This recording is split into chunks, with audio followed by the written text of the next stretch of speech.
বানাইছে। আমরা এখন কোথায় যাব? আমার বাবাকে এরকম নিষ্ঠুরভাবে মারছে। আমার 17, 18, 19 এই তিন নাম্বার আসামি ঠিক ছিল এবং সেটা আমাকে ওইখানের ওসি মনিরুজ্জামান মনির উনি আমাকে বলে কি তুমি এটা পড়ো।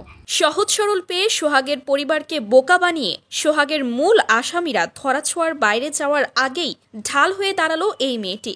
আচ্ছা, জানেন কি কিভাবে হলো সোহাগের ভিডিও ভাইরাল আর কিভাবেই বা এই পুরো তথ্য সামনে আসলো? চলুন এই ঘটনার পেছনের কাহিনী জেনে নেই।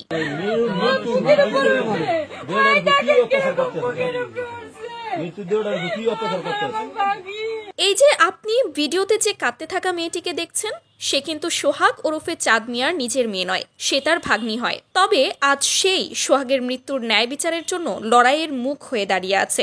এই মেয়েটি এখন সোহাগের পরিবারের ভরসা, কারণ পরিবারের আর কেউ এতটা শিক্ষিত নয়, সাহসীও নয় যে কিনা পুরো ঘটনা বুঝে প্রতিরোধ করে তুলতে পারে। সোহাগের বয়স ছিল 39 বছর। তার পরিবারে স্ত্রী সহ রয়েছে এক ছেলে এবং এক মেয়ে। একজনের বয়স 17 বছর হবে এবং অন্যজনের বয়স 8 বছর।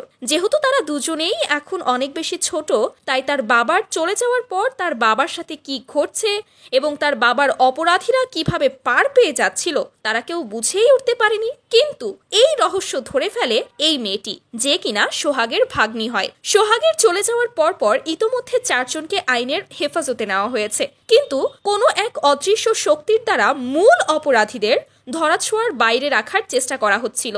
এই ঘটনা সম্পর্কে সোহাগের ভাগ্নি জানায়, মামলার এজাহারের মূল কপি তারা সরিয়ে রেখে নকল এজাহার কপি দ্বারা আমার মামির মাধ্যমে সাইন করাচ্ছিল। আমি সেই নকল এজাহারে দেখতে পাই সেখানে মূল আসামিদেরই নাম নেই এবং পরবর্তীতে আমি খোঁজ খবর নিয়ে জানতে পারি কোনো এক অদৃশ্য শক্তি এই পুরো ঘটনার পেছনে জড়িত রয়েছে।